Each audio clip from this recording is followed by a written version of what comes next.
Welcome, duelists and anime explorers, to another deep dive into the unknown, the legendary, and the wildly entertaining, right here on JANIX, your channel where reality meets fantasy and stories come to life. If you're passionate about anime, hidden secrets, and mind-blowing facts you never knew you needed, you've just drawn your best card. Subscribe, because today we enter the Shadow Realm. Now, let's talk about one of the most legendary franchises that defined a generation.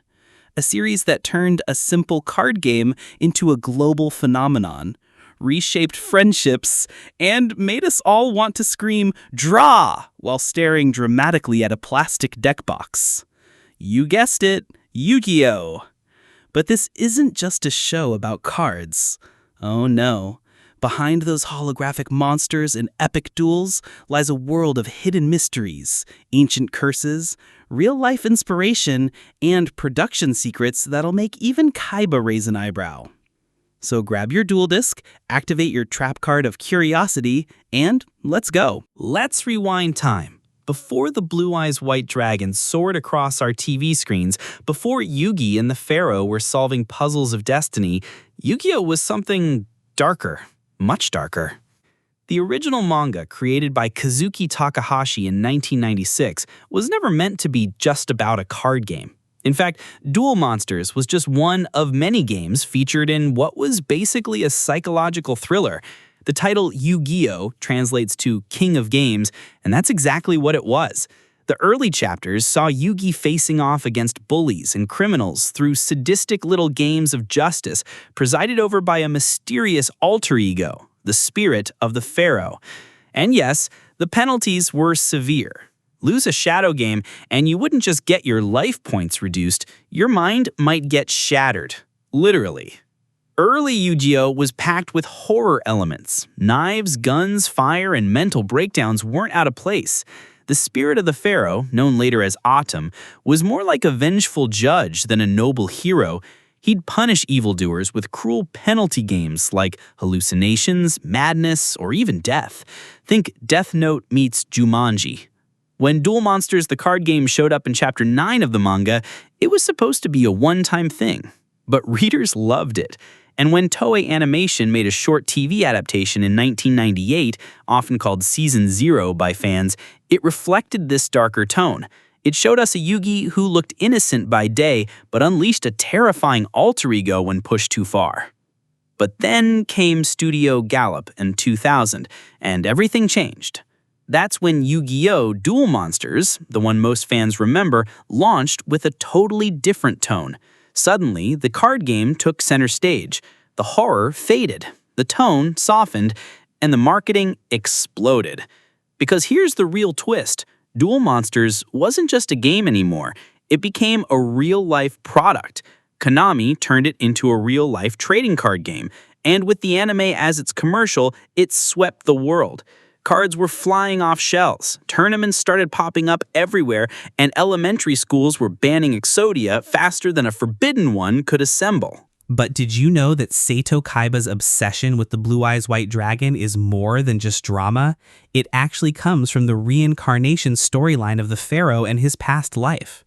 According to the lore, Kaiba is the reincarnation of a priest who once fought beside the Pharaoh, and his spirit was bonded to a white dragon spirit, which explains his intense connection to that card.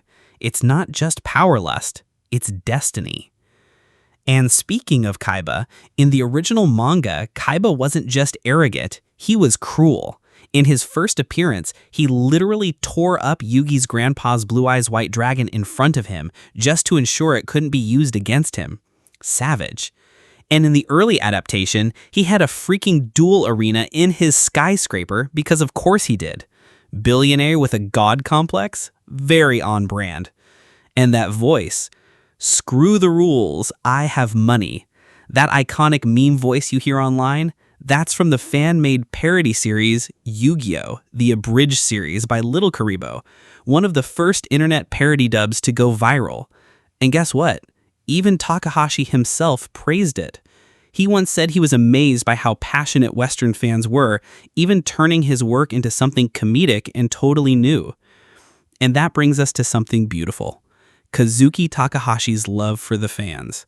Despite being a quiet and private person, he frequently expressed how grateful he was for the love Yu-Gi-Oh! Received around the world. He once admitted he had no idea the series would go global. He thought it was just going to be a short manga run about a weird puzzle and a few dark games. Instead, it became a billion-dollar empire. But what if I told you the Millennium Puzzle was based on a real ancient artifact?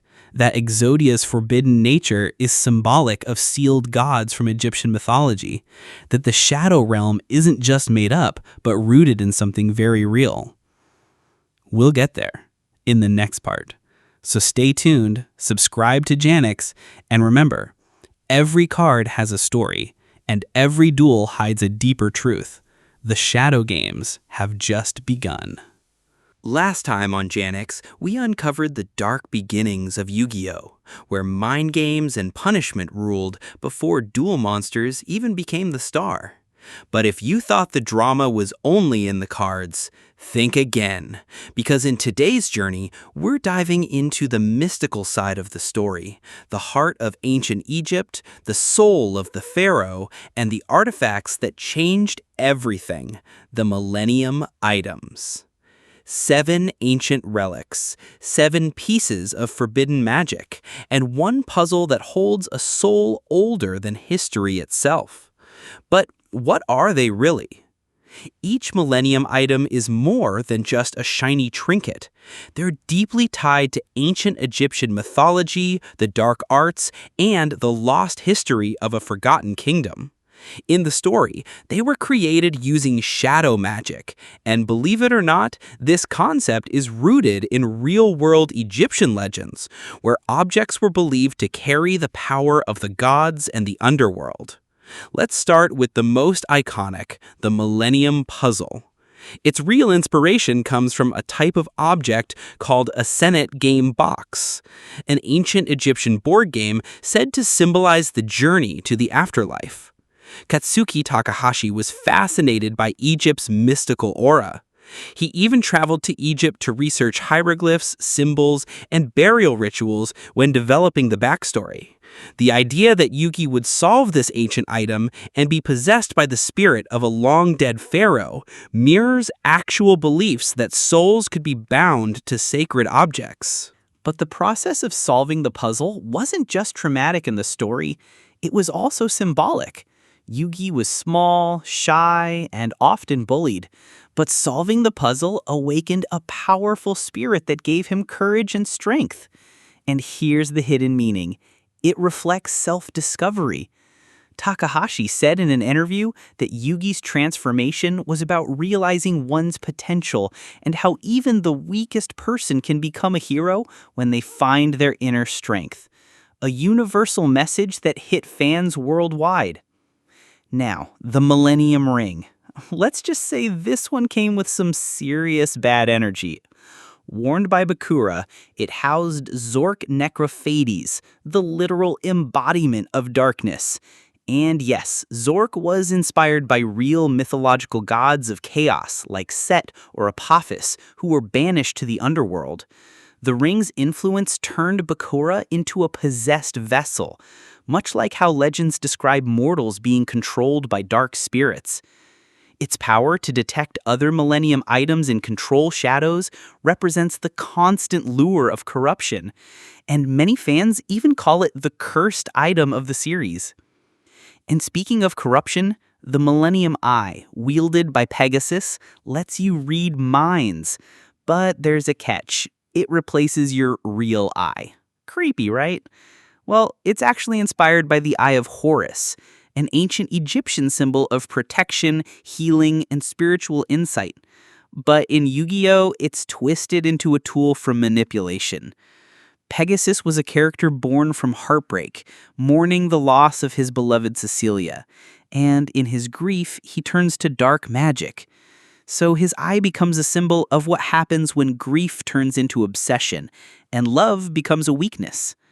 Takahashi didn't just invent these items, he mirrored human emotions through them. Power, fear, obsession, sacrifice. That's what makes the story resonate. Behind every duel, there's pain. Behind every card, a memory. And the Millennium Items, they're the keys to understanding the characters' destinies. Here's something few fans know.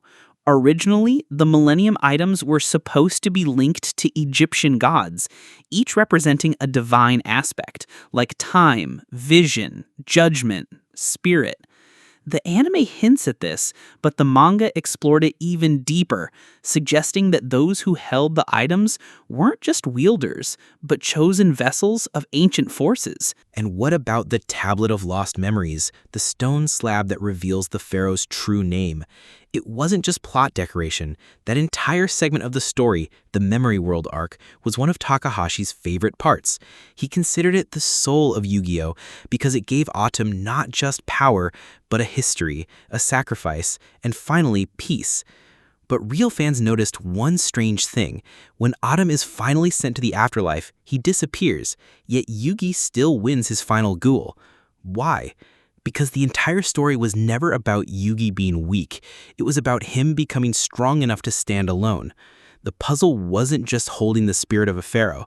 It was shaping Yugi into someone who no longer needed it. Last time we uncovered the mystical origins of the Millennium Items and discovered how Yu-Gi-Oh! Wasn't just about dueling. It was a journey of self-realization, power, and ancient legacy.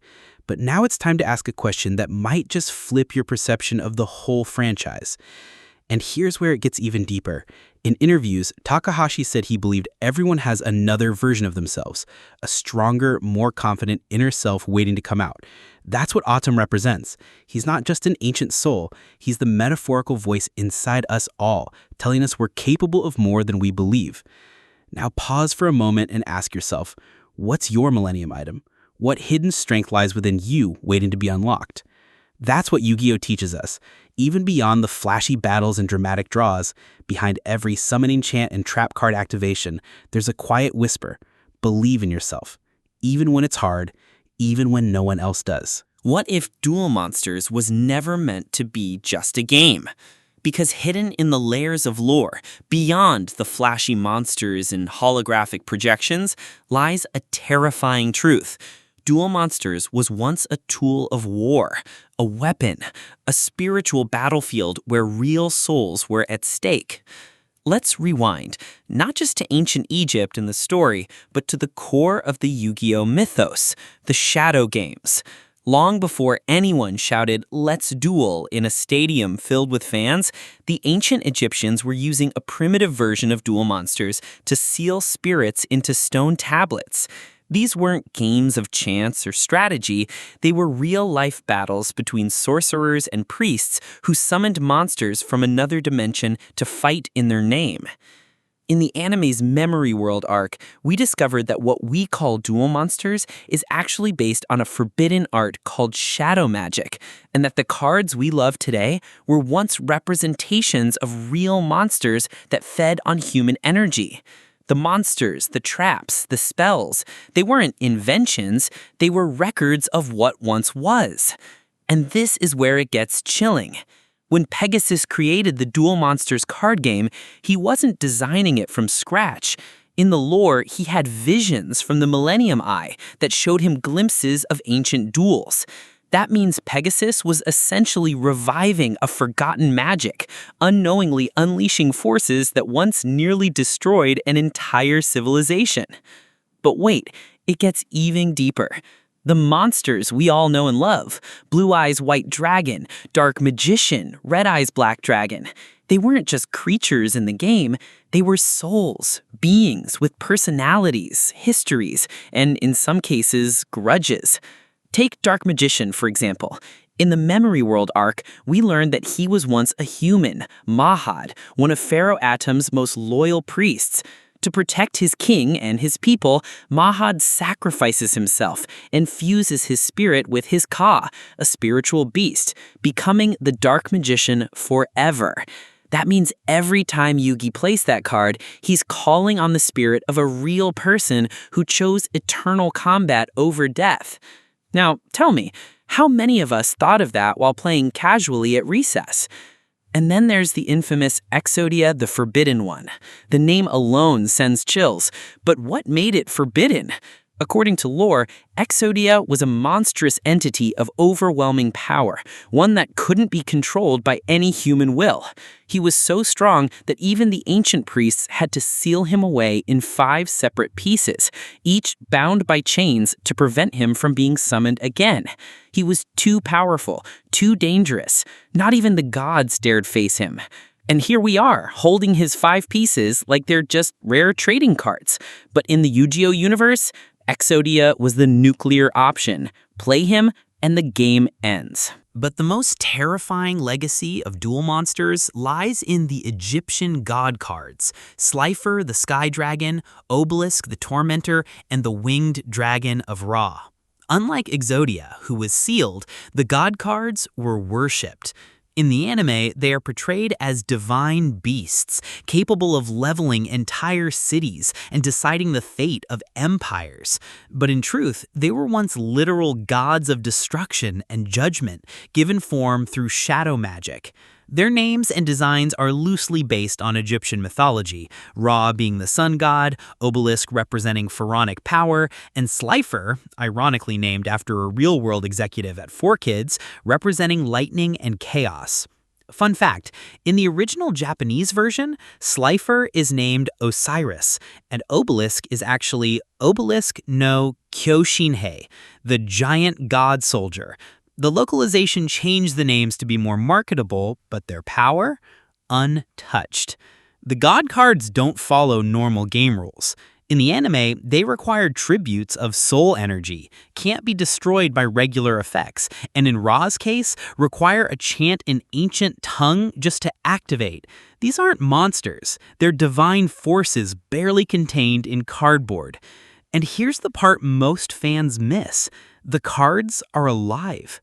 In multiple arcs, the god cards react emotionally. They roar. They respond to their owner's rage, loyalty, or fear. In one case, Ra refuses to obey because the wielder's heart isn't pure. These aren't simple tools. They're entities. And that's what Duel Monsters really is. A conduit. A system to bind and control beings from another plane. That raises the question, when you duel, who's really in control? You or the monster? Even more disturbing is the concept of the Shadow Realm, a fancoin term that doesn't exist in the original Japanese script, but represents something real: death. In the original, when someone loses a shadow game, they don't go to a mysterious dimension, they lose their soul. The English dub softened this to Shadow Realm, but the stakes were always life and death. So now imagine this. Pegasus revives an ancient weapon, children everywhere start playing with it, and soon beings of unimaginable power are being summoned on playgrounds. That's not just fantasy, that's horror in disguise. Where the line between fiction and reality blurs like a field spell in mid-activation. We've journeyed through ancient magic, sealed souls, and divine monsters. But now it's time to face the truth that even the Pharaoh couldn't banish. Because Yu-Gi-Oh! Might be a game in the anime, but in the real world, it sparked controversy, censorship, lawsuits, and chaos. Let's talk about banned cards. Yes, even in real life, some Yu-Gi-Oh! Cards were deemed too dangerous. Not for power levels, but for content. From religious symbolism to graphic imagery, the cards often stirred backlash across different cultures. One of the most infamous examples? The early artwork of Monster Reborn. In the Japanese version, it shows an Egyptian Ankh, an ancient symbol of resurrection and life. But because it's also considered sacred in certain cultures and religions, some regions demanded it be altered or removed entirely. In the international version, it was replaced with a bland glowing cross to avoid offense. But that's just the beginning. Let's not forget cards like Change of Heart, whose original artwork depicted a demonic figure split down the middle, half angel, half devil, complete with wings and horns. The symbolism was deep, but some markets found it spiritually offensive. The result, the image was changed for international release, and in some countries, the card was banned altogether. Then we have Dark Ruler Hades, a powerful fiend monster with a name suspiciously close to Hades, the Greek god of the underworld. Religious parents weren't thrilled about their kids summoning underworld overlords during lunch breaks. And when a card is literally called Dark Necrofear and features tortured souls, yeah, it didn't make the Walmart shelves in several countries. But this wasn't just about cards. The anime itself was under fire. If you grew up watching Yu-Gi-Oh! On TV, chances are you saw the heavily censored 4Kids entertainment version, a sanitized edit of the original Japanese series. Guns were erased. Death was renamed Being Sent to the Shadow Realm. Alcohol turned into orange juice, and any trace of religious, sexual, or violent content, gone. In one memorable scene in the original anime, Kaiba is literally held at gunpoint. In the US version, the guns are airbrushed out, which leads to an awkward moment where armed guards are just pointing fingers at him. Intense, right? But censorship went deeper than just visuals. Entire episodes were removed. The original Season 0, the first adaptation, much darker and more brutal, was never officially released in English. Why? Because it didn't feature cards at all. It featured Yugi setting people on fire, mind-breaking bullies, and high-stakes psychological terror. Not exactly Saturday morning cartoon material. Even the dialogue was changed. In the Japanese version, characters talked about death, revenge, and legacy. In the dubbed version, they talked about friendship, teamwork, and believing in the heart of the cards. Not that those themes weren't real, but the tone was completely rewritten for Western audiences. And don't forget the lawsuits. In the mid-2000s, a legal battle erupted between TV Tokyo and 4Kids Entertainment, the American company responsible for localizing Yu-Gi-Oh! The Japanese licensors claimed that 4Kids was hiding income and breaching contracts, leading to a massive fallout that saw 4Kids lose the rights to the series. For a while, the future of the English adaptation was completely uncertain. And here's where it gets real. Yu-Gi-Oh! Wasn't just a show. It was a multi-billion-dollar franchise. From cards to toys to video games and movies, it became a cultural juggernaut. And whenever that much money is involved, the stakes are very real. But through all this, one thing remained untouched: the passion of the fans. Fans translated episodes that never aired. They imported Japanese cards and learned the original rules.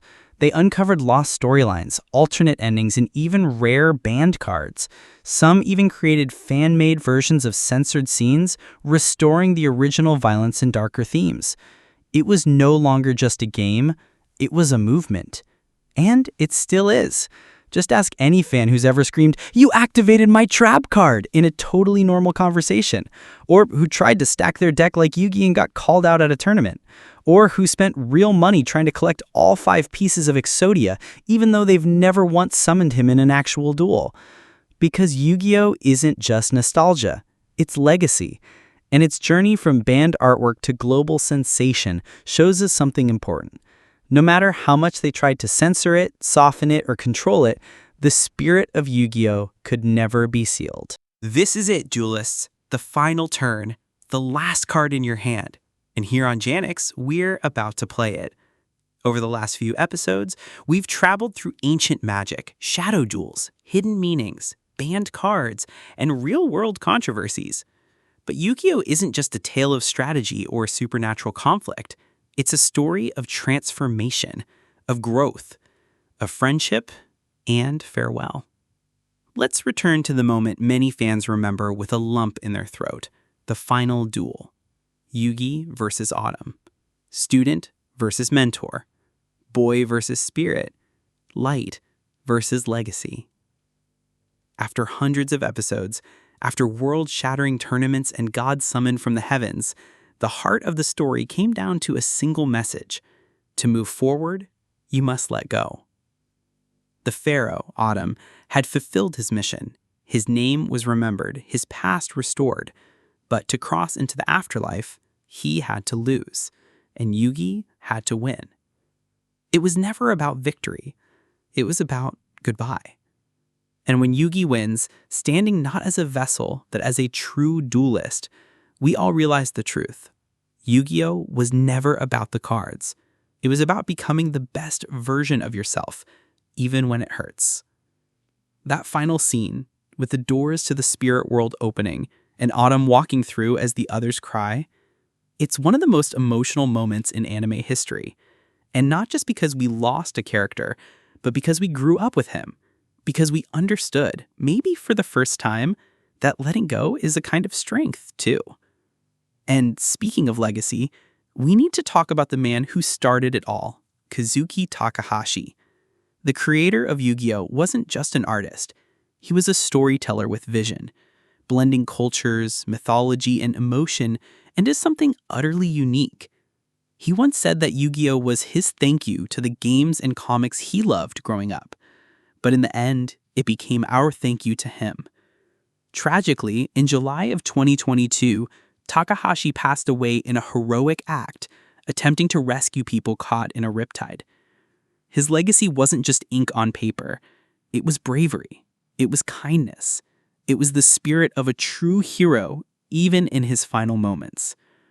After his passing, fans all over the world gathered not in mourning, but in duels. They played games in his honor.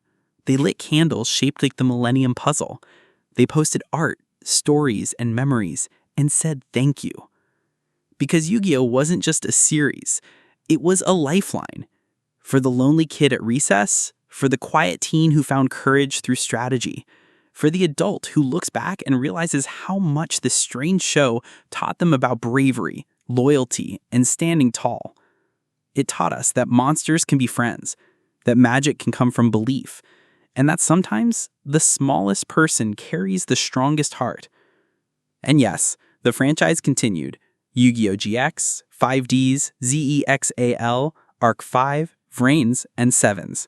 Each brought something new, from motorcycle duels, yes, seriously, to digital dimensions. The soul of the game evolved, just like the fans did.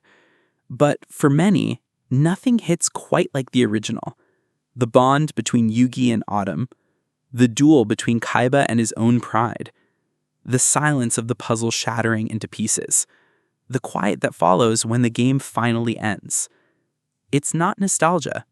It's legacy. And here on JANIX, we honor that legacy. We tell the stories that shaped us. We remember the moments that made us laugh, cry, and scream, "It's time to duel" at the top of our lungs. Because storytelling isn't just about escape. It's about return.